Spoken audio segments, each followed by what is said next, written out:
गुरुर्ब्रह्मा गुरुर्विष्णु गुरुर्देवो महेश्वरः गुरुर्साक्षात् परब्रह्म तस्मै श्री गुरुवे नमः।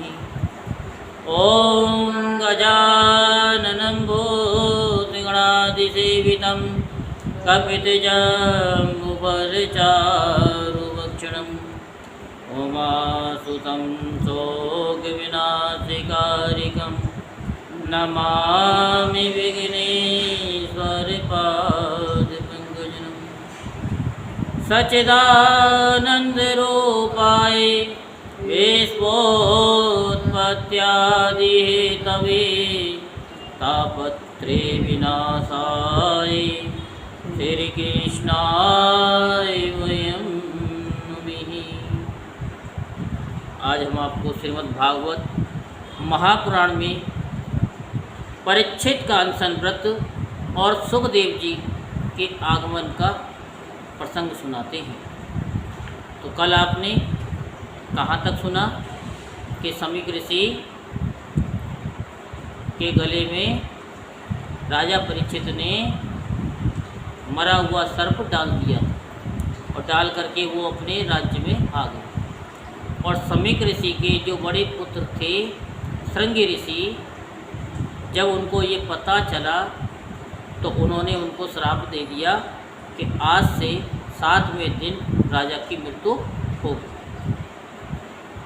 जब समीक ऋषि को इस बात का पता चला तो उन्होंने राजमहल में जाकर के राजा को अपने पुत्र के श्राप के बारे में बताया कि आज से आपका जो है क्या होगा, आज से 7वें दिन आपकी मृत्यु हो जाएगी, इसलिए आप कोई इसका उपाय कर लीजिए जिससे कि आपका मुक्ति का द्वार खुल जाए। तो उससे अब आगे की कथा हम आपको कहते हैं। तो आप मन को एकाग्र करते हुए शांति पूर्वक कथा को श्रवण करेंगे और धर्म लाभ प्राप्त करेंगे। तो सूत जी कहते हैं,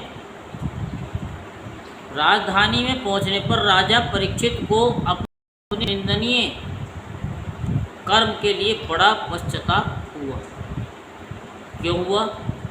क्योंकि जब वो राजधानी में पहुंचे थे राजा, तो उन्होंने अपना मुकुट उतार के रख दिया। जैसे माताएं बहनें होती हैं, जब कहीं बाहर जाती हैं तो कुंडल भी पहनती हैं, पता नहीं क्या क्या गहने पहनती हैं, और घर पे आते के साथ ही सब उतार करके रख देती हैं।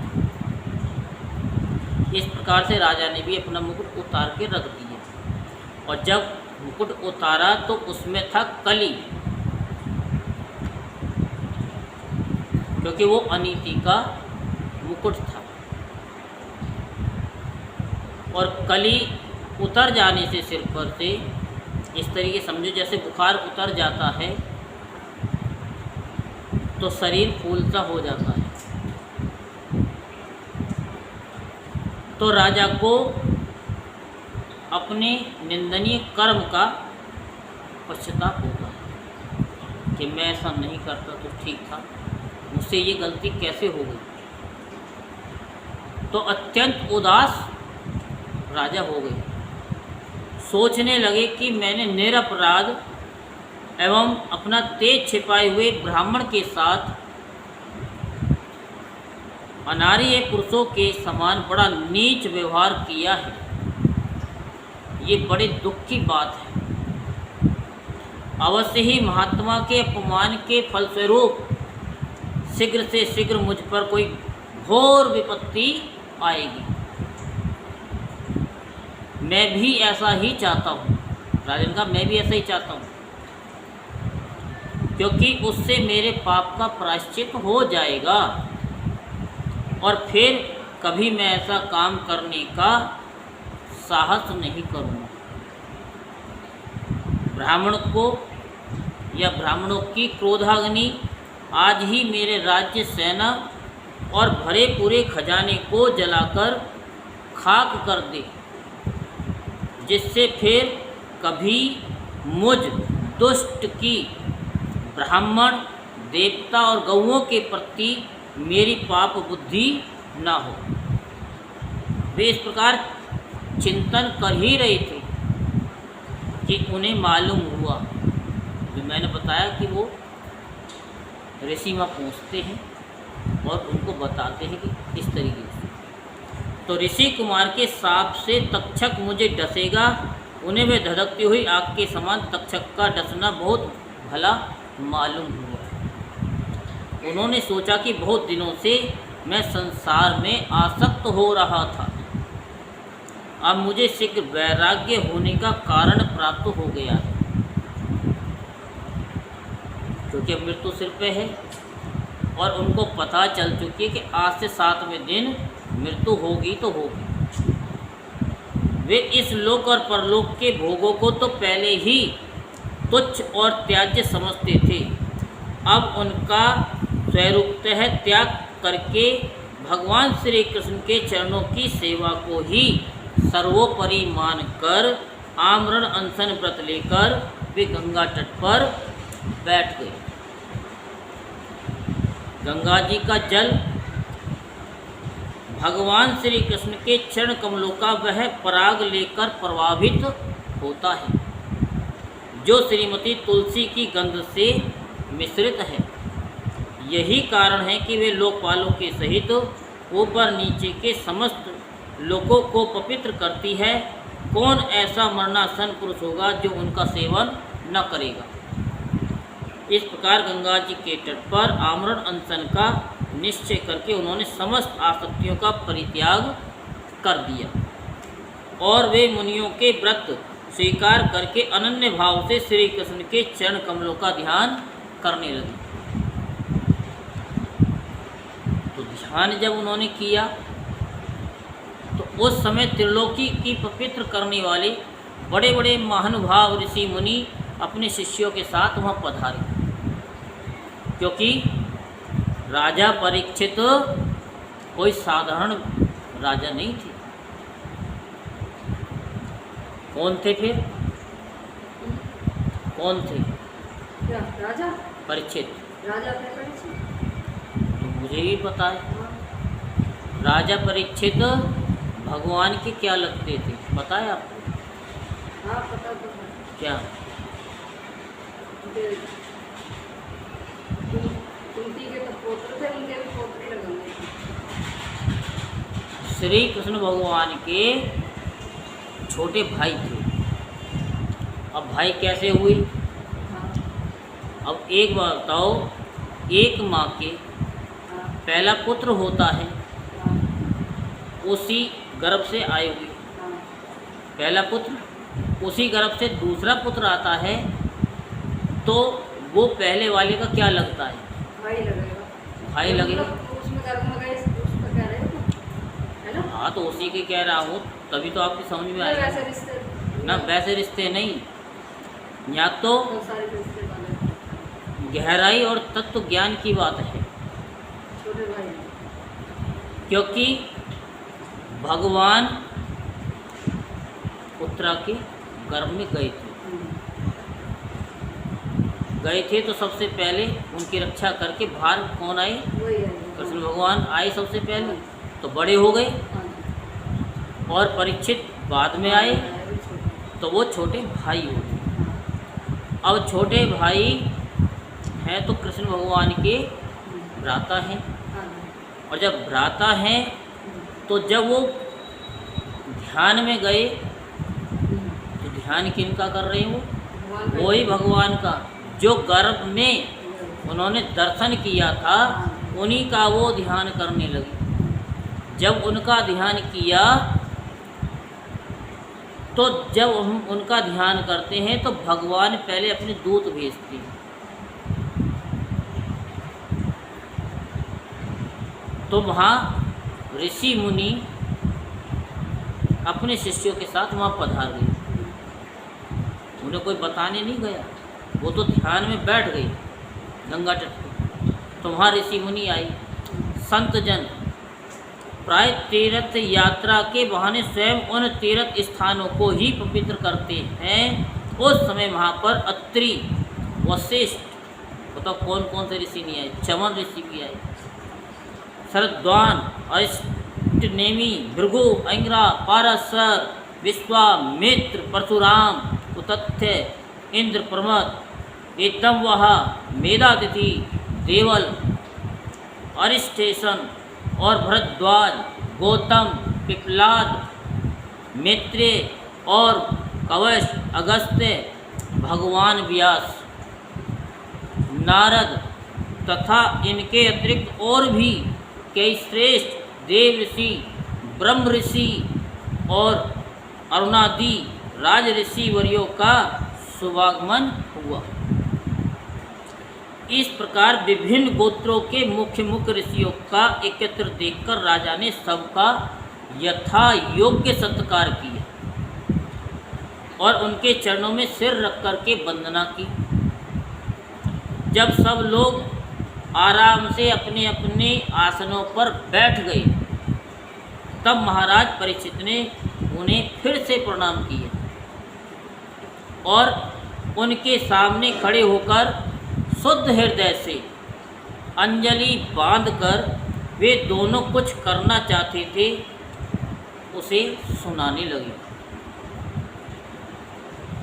राजा परीक्षित ने कहा, अहो, समस्त राजाओं में हम धन्य हैं, समस्त राजाओं में हम धन्य हैं, धन्यतम हैं, क्योंकि अपने शील स्वभाव के कारण हम आप महापुरुषों के कृपा पात्र बन गए हैं, आपके कृपा पात्र बन गए हैं। राजवंश के लोग प्राय निंदित कर्म करने के कारण ब्राह्मणों के चरण धोवन से दूर पड़ जाते हैं। ये कितने दुख की बात है। मैं भी राजा ही हूँ। निरंतर देह में आसक्त रहने के कारण मैं भी पाप रूप ही हो गया हूँ, पाप रूप ही हो गया हूँ। इसी से स्वयं भगवान ही ब्राह्मण के शाप के रूप में मुझ पर कृपा करने के लिए पधारे हैं। ये शाप वैराग्य उत्पन्न करने वाला है, क्योंकि इस प्रकार के शाप से संसार आसक्त पुरुष भयभीत होकर विरक्त हो जाया करते हैं। अब किसी को तो पता नहीं है कि उसकी मृत्यु कब होनी है, तो उसे भय क्यों? लेकिन जब उसको पता चल जाए कि आज से 7वें दिन उसकी मृत्यु होनी है, तो फिर उसका किसी में मन लगेगा? किसी में मन नहीं लगेगा। जब डॉक्टर कह देता है ना अब ये कुछ ही दिनों का मेहमान है, तो मरीज उनके घर वालों का भी मन नहीं लगता, न खाने में, न पीने में, न किसी टीवी देखने में, किसी चीज़ में मन नहीं लगता। तो अब ये जाने वाले हैं, तो डॉक्टर कह देता ना उनकी सेवा कर लो, बस कुछ ही दिनों के मेहमान। तो ब्राह्मणों, अब मैंने अपने चित्त को भगवान के चरणों में समर्पित कर दिया है।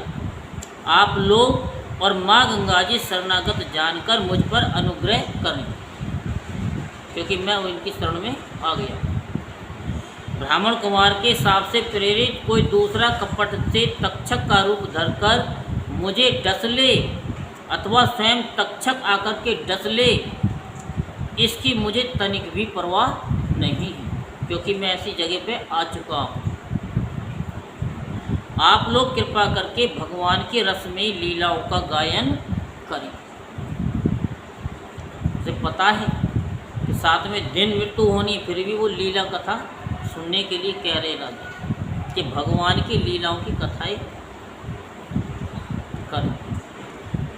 मैं आप ब्राह्मणों के चरणों में प्रणाम करके पुनः यही प्रार्थना करता हूँ, मुझे कर्मवश चाहे जिस योनि में जन्म लेना पड़े, भगवान श्री कृष्ण के चरणों में मेरा अनुराग हो। किसी योनि में जाऊँ, भगवान के चरणों में मेरा अनुराग रहे, बना रहे। उनके चरणाश्रित महात्माओं से विशेष प्रीति हो और जगत के समस्त प्राणियों के प्रति मेरी एक सी मैत्री रहे, ऐसा आप आशीर्वाद दीजिए। महाराज परीक्षित परम धीर थे। वे ऐसा दृढ़ निश्चय करके गंगा जी के दक्षिण तट पर पूर्वाग्र कुशों के आसन पर उत्तरामुख होकर के बैठ गए। राजकाज का भार तो उन्होंने पहले ही अपने पुत्र जन्मेजय को सौंप दिया। पृथ्वी के एक छत्र सम्राट परीक्षित जब इस प्रकार आमरण अनशन का निश्चय करके बैठ गए, तब आकाश में स्थित देवता लोग बड़े आनंद से उनकी प्रशंसा करते हुए वहाँ पृथ्वी पर पुष्पों की वर्षा करने लगे तथा उनके नगारे बार बार बजने लगे। सभी उपस्थित महर्षियों ने परीक्षित के निश्चय की प्रशंसा की और साधु साधु कहकर उनका अनुमोदन किया। ऋषि लोग तो स्वभाव से ही लोगों पर अनुग्रह की वर्षा करते रहते हैं। यही नहीं, उनकी सारी शक्ति लोक पर और कृपा करने के लिए ही होती है। उन लोगों ने भगवान श्री कृष्ण के गुणों से प्रभावित परीक्षित के प्रति उनके अनुरूप वचन कहे। राज ऋषि शिरोमणि भगवान श्री कृष्ण के सेवक और अनुयायी आप पांडु वंशियों के लिए ये कोई आश्चर्य की बात नहीं है, क्योंकि आप लोगों ने भगवान की सन्निधि प्राप्त करने की आकांक्षा से उस राज सिंहासन का एक क्षण में ही परित्याग कर दिया है, जिसकी सेवा बड़े बड़े राजा अपनी मुक्तों से करते थे। हम सब तब तक यहीं रहेंगे, ऋषि कह रहे हम तब तक यहीं रहेंगे, कब तक? जब तक ये भगवान के परम भक्त परीक्षित अपने नश्वर शरीर को छोड़कर माया दोष एवं शोक से रहित भगवत धाम में नहीं चले जाते। ऋषियों के ये वचन बड़े ही मधुर, गंभीर, सत्य और समता से युक्त थे। उन्हें सुनकर राजा परीक्षित ने उन योग युक्त मुनियों का अभिनंदन किया और भगवान के मनोहर चरित्र सुनने की इच्छा से ऋषियों से प्रार्थना की।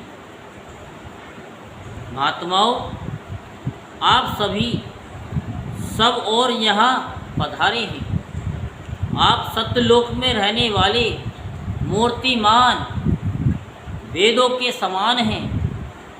आप लोगों का दूसरों पर अनुग्रह करने के अतिरिक्त जो आपका सहज स्वभाव ही है, इस लोक या परलोक में और कोई स्वार्थ नहीं है।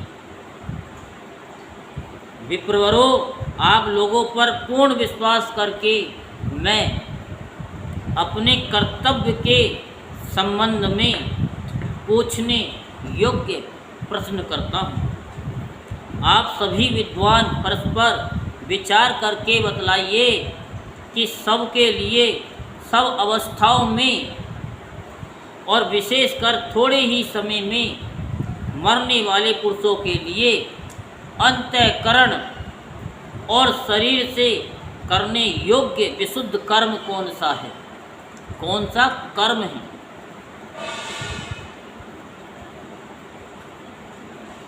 उसी समय पृथ्वी पर स्वेच्छा से विचरण करते हुए किसी की कोई अपेक्षा न रखने वाले व्यास नंदन भगवान श्री सुखदेव जी महाराज वहाँ प्रकट हुए। बोलो सुखदेव महाराज की जय। तो वे वर्ण अथवा आश्रम के वाह्य चिन्हों से रहित एवं आत्मानुभूति में संतुष्ट थे। बच्चों और स्त्रियों ने उन्हें घेर रखा था। उनका वेश अवधूत का था। 16 वर्ष की अवस्था थी। चरण, हाथ, जांघ, भुजाएं, कंधे, कपोल और अन्य सब अंग अत्यंत सुकुमार थे। सुखदेव जी के पूरे शरीर का वर्णन हो कि वो कैसे हैं। नेत्र बड़े बड़े और मनोहर थे। नासिका कुछ ऊंची थी, कान बराबर थे, सुंदर भुएं थी, इनके मुख बड़ा ही शोभायमान हो रहा था। गला तो मानो सुंदर शंख ही था, शंख के समान। हंसली ढकी हुई, छाती चौड़ी और उभरी हुई, नाभि भंवर के समान गहरी तथा उदर बड़ा ही सुंदर तिरवली से युक्त था। लंबी लंबी भुजाएं थीं, मुख पर घुंघराले बाल बिखरे हुए थे। इस दिगंबर वेश में वे श्रेष्ठ देवता के समान तेजस्वी जान पड़ती थी। श्याम रंग था, चित्त को चुराने वाली भरी जवानी थी। वे शरीर की छटा और मधुर मुस्कान से स्त्रियों को सदा ही मनोहर जान पड़ती थी। यद्यपि उन्होंने अपने तेज को छिपा रखा था, फिर भी उनके लक्षण जानने वाले मुनियों ने उन्हें पहचान लिया और वे सब के सब अपने अपने आसन छोड़कर उनके सम्मान के लिए उठ खड़े हुए। राजा परीक्षित ने अतिथि रूप से पधारे हुए श्री सुखदेव जी को शीश झुकाकर प्रणाम किया और उनकी पूजा की। उनके स्वरूप को न जानने वाले बच्चे और स्त्रियां उनकी ये महिमा देखकर वहाँ से लौट गए।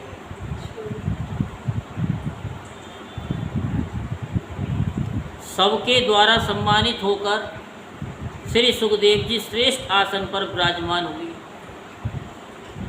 ग्रह नक्षत्र और तारों से घिरे हुए चंद्रमा के समान ब्रह्म ऋषि, देव ऋषि और राज ऋषियों के समूह से आवृत श्री सुखदेव जी अत्यंत शोभायमान हुए। वास्तव में वे महात्माओं के भी आदरणीय थे।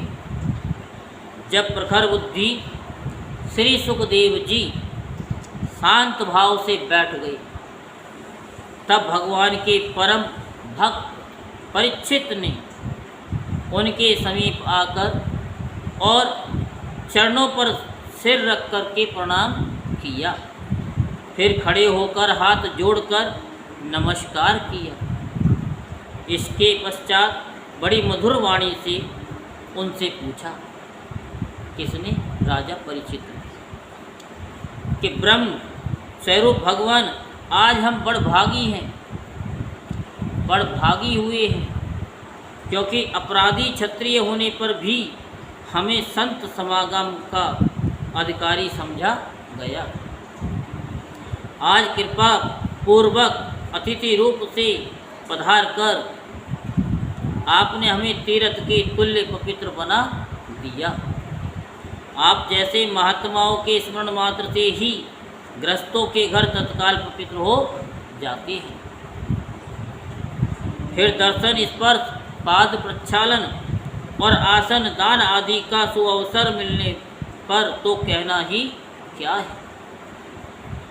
महायोग ने जैसे भगवान विष्णु के सामने दैत्य लोग नहीं ठहरते, वैसे ही आपके सन्निधि से बड़े बड़े ताप भी तुरंत नष्ट हो जाते हैं। अवश्य ही पांडवों के सुहृद भगवान श्री कृष्ण मुझ पर अत्यंत प्रसन्न हैं। उन्होंने अपने फुफेरे भाइयों की प्रसन्नता के लिए उन्हीं के कुल में उत्पन्न हुए मेरे साथ भी अपनेपन का व्यवहार किया है।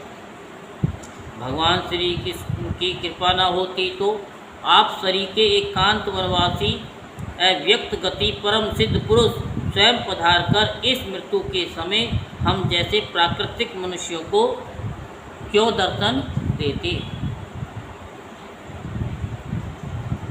क्योंकि जब प्रभु की कृपा होती तभी संत महात्माओं के दर्शन पता है ना।